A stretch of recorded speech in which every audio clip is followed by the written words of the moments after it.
Today is 9th July 2025, Wednesday. I am Pampa Kuchlan, a member of Hosla, a senior citizen startup organization, is here to present some world news along with some news related to our country and also some curiosity arousing new informations which will lead you to a greater willingness to learn more and more. Now, beginning my news reading from Hosla Radio. Bharat Bandh today. There were reports of the nationwide strike impacting a select few services in Kerala, Jharkhand and Puducherry. Activists and members of various political parties sits on the road to block the traffic in Bhubaneswar on July 9, 2025 as part of nationwide strike. Public transportation was disrupted in various parts of the country as the Bharat Bandh protests called by 10 central trade unions intensified. The leaders had said that the workers supported the 17-point charter of demands of the strike called against the union government's policies. Air India crash, New Delhi, 8th July.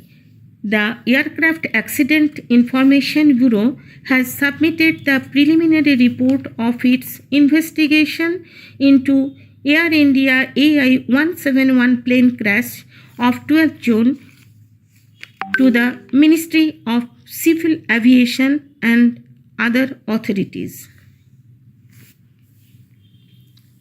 PM Modi receives grand welcome, New Delhi, 8th July, Brazil. Prime Minister Narendra Modi received a grand welcome with military honors in Brasilia, Brazil, as he arrived for a state visit to the country. This visit marks a significant milestone in India's efforts to deepen engagement with Latin America. No order to block X accounts of international news channels, New Delhi, 8 July. The Union government on Tuesday denied issuing any fresh order to block the X handles of certain international news networks. Reuters and Reuters World were blocked on X platform in India. Immediately, the government wrote to X to unblock them, a statement said. AI robots welcome IEM students. The 7th July, Kolkata. The Institute of Engineering and Management, IEM, kicked off its academic session for 2025. The BTech batch with a one-of-a-kind artificially intelligent robot welcomed guests at its Gurukul campus. AI-enabled robots stationed at the entrance greeted the incoming students and their families, symbolizing IEM's commitment to innovation, hands-on learning, and future-ready education. It is said that the goal of the institution is not just to teach but to inspire creation. Coming to another AI-mediated successful performance. Published on June 30, 2025. In a groundbreaking medical advancement, Chinese doctors have successfully performed remote robotic surgeries over 5,000 kilometers away using satellite technology, a feat that could revolutionize global access to health care. Led by Professor Rong Liu, of the PLA General Hospital, the team carried out complex liver surgeries on 2 patients in Beijing from an operating center in Lhasa. The achievement marks the first time such long-distance procedures have been conducted using satellite communication, addressing a major challenge in delivering surgical care to remote, underserved, or disaster-stricken areas. Traditional 5G telesurgery is constrained by distance and infrastructure, typically limited to 5,000 kilometers and reliant on terrestrial networks. The team operated via Apstar 6D satellite orbiting 36,000 kilometers above Earth.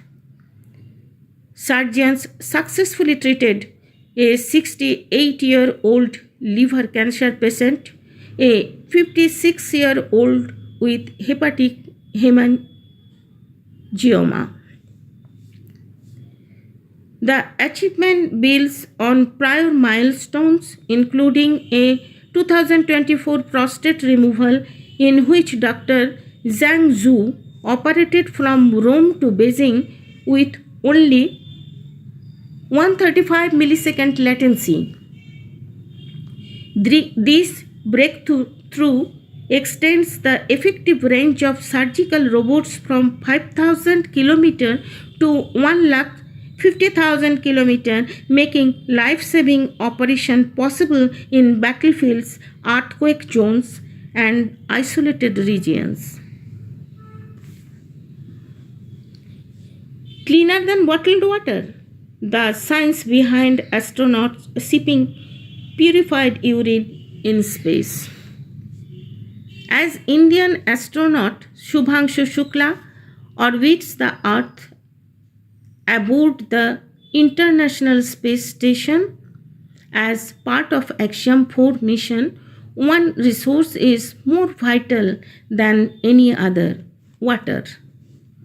With no access to resupply missions during extended stays, how astronauts access and recycle water has become trump of modern engineering and a crucial step for future deep space missions. The ISS uses a complex life support system, ECLSS, called Environmental Control and Life Support System, which now recovers up to 98% on board waste water.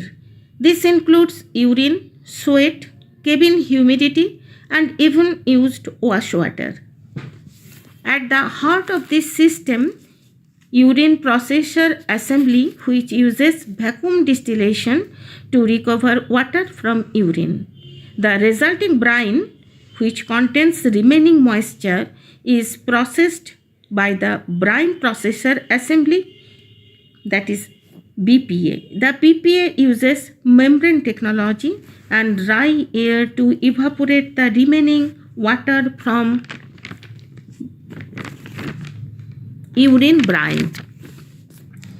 This humid air, like the moisture from breath and perspiration, is collected by dehumidifier and sent to water processor assembly,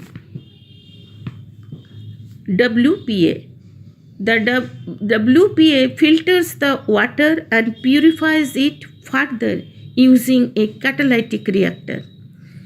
It is then tested for purity and, if safe, stored for use. Iodine is added to prevent microbial growth. Canadian astronaut Chris Hadfield addressed public hesitation in 2013 through a video. Before you cringe at the thought of drinking your leftover urine and leftover wash water, keep in mind that the water that we end up with is purer than most of the water that you drink at home, he said. Water recovery is no longer a convenience, it is necessary for human survival beyond Earth. NASA isn't giving up the idea of recycling solid waste even.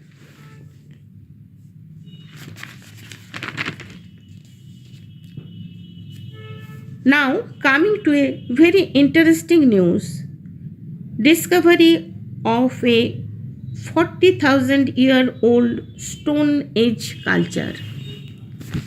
A 40,000-year-old Paleolithic culture has been discovered in the Nihe-1 basin of northern China near the site of Xianbei. This newly identified culture is characterized by the earliest known evidence of ochre use, a hearth and a bone tool providing a glimpse into the lives of these ancient inhabitants. Some key findings. Ochre processing. The Xianbei site showcases the earliest evidence of ochre processing in East Asia, indicating the use of this red pigment for various purposes. Artifacts. The site yielded a variety of artifacts, including 430 mammal bones, a hearth, a bone tool, and more than 380 miniaturized lithics, that is, stone tools. Dating. Carbon dating and other techniques have placed the cultural layer at 39,000 to 41,000 years old. Now coming to recent world news, a war situation in the countries that seems to have put us on the front line too. Sana, 7th July 2025. Houthi rebels controls much of Yemen north and have been responsible for attacks on ships on the Red Sea, particularly those linked to Israel, the US and UK. Yemen Houthis have claimed an attack on a ship in the Red Sea after the rebel group exchanged attacks with Israel. The ship caught fire after the attack, which involved missiles and armored drone boats, and it took on water, forcing its 19 crew and 3 armed guards to abandon the ship. The Houthis later said that the ship had sunk. In separate incidents, Israel's military said on Sunday that it had bombed 3 ports and a power plant in Houthi-controlled areas of Yemen, prompting the Iran-allied group to fire more missiles towards Israeli territory. The Houthis say their attacks on Israel are in solidarity with Palestinians in Gaza who are under Israeli attack. The Houthis paused their attacks after a ceasefire between Hamas and Israel in January, but resumed them after the United States launched attack on Yemen on March 15, killing nearly 300 people in the weeks that followed. Now try to know who are the Houthis in Yemen. The Houthis, also known as Ansar Allah, supporters of God, are a Shia Islamist political and military group based in Yemen. They have been involved in decade-long civil war against the Yemeni government and have expanded their influence to control significant parts of Yemen, including the capital Sana'a. They are also part of Iran-led axis of resistance against Israel, the US and the West. Iranian Foreign Minister thanks BRICS. 7th July, Jerusalem. Iranian Foreign Minister Syed Abbas Araghchi on Monday expressed gratitude to the BRICS bloc for condemning recent Israeli and US strikes on the country during the ongoing 17th BRICS summit in Rio de Janeiro. Araghchi is in Rio de Janeiro to attend the BRICS summit, where he plans to meet his counterparts and other high-level participants from other BRICS member states. Russia fires over 100 drones at Ukraine. Kyiv, 7th July. Russia fired more than 100 drones at civilian areas of Ukraine overnight, authorities said Monday, as the Kremlin dismissed the country's transport chief after a weekend of travel chaos when Russian airports grounded hundreds of flights due to the threat of Ukrainian drone attacks. Russia's bigger army is also trying hard to break through at some points along the roughly 1,000-kilometer front line where Ukrainian forces are severely stretched. The strain of keeping Russia's invasion at bay and the lack of progress in direct peace talks has compelled Ukraine to seek more military help from the USA and Europe. Volodymyr Zelensky said on Saturday that Ukraine had inked deals with European allies and a leading US defense company to set up drone production, ensuring Kyiv receives hundreds of thousands more this year. Israel and Hamas are inching toward a new ceasefire deal for Gaza, Jerusalem, 7th July. Israeli Prime Minister Benjamin Netanyahu is in Washington Monday to meet US President Donald Trump, who has been pushing for a ceasefire that might lead to an end to the 21-month war in Gaza. Israel and Hamas are considering a new US-backed ceasefire proposal that would pause the war, free Israeli hostages, and send much-needed aid flooding into Gaza. It also aims to open broader talks about ending the conflict. While final details yet to be agreed to by the sides, agencies obtained a copy of the proposal sent by mediators to Hamas. King Charles III leads the UK in marking 20 years since the deadly 7/7 London bombings. King Charles III, Prime Minister Keir Starmer, and countless ordinary Londoners paused Monday to mark the 10th anniversary of the 2005 London transit bombings, the deadliest attack on the British capital since World War II. 52 people died and more than 770 were wounded when 4 British men inspired by Al-Qaeda blew themselves up on 3 subway trains and a bus during the morning rush hours on July 7, 2005. They were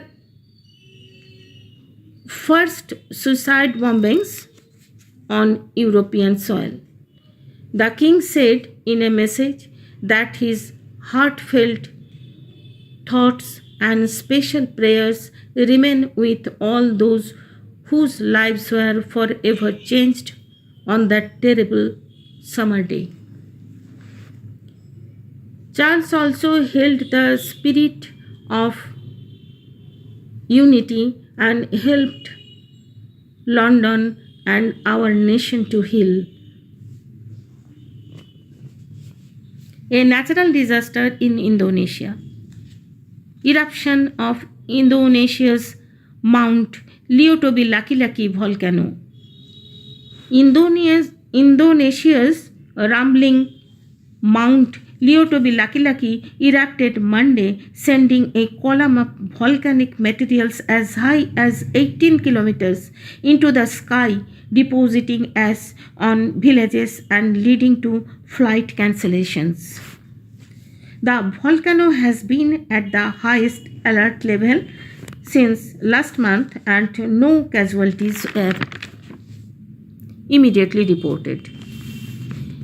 Indonesia's geology agency recorded an avalanche of searing gas clouds mixed with rocks and lava traveling up to 5 kilometers down the volcano's slopes. Observations from drones showed lava filling the crater, indicating deep movement of magma that set off volcanic earthquakes. When we feel tired of violence and strife, we look at the sky to find calmness and peace in our heart. Today's moon is in a phase of waxing gibbous.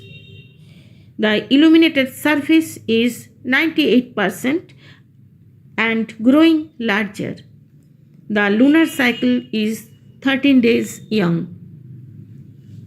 Next full moon is the Bak moon after one day on 10th July 2025.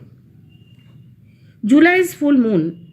Spiritually, it is a time to reflect on personal progress, set intentions for the future, and embrace change. So, just one day left for embracing transformative energy. Concluding here today with best wishes to you all. Namaskar.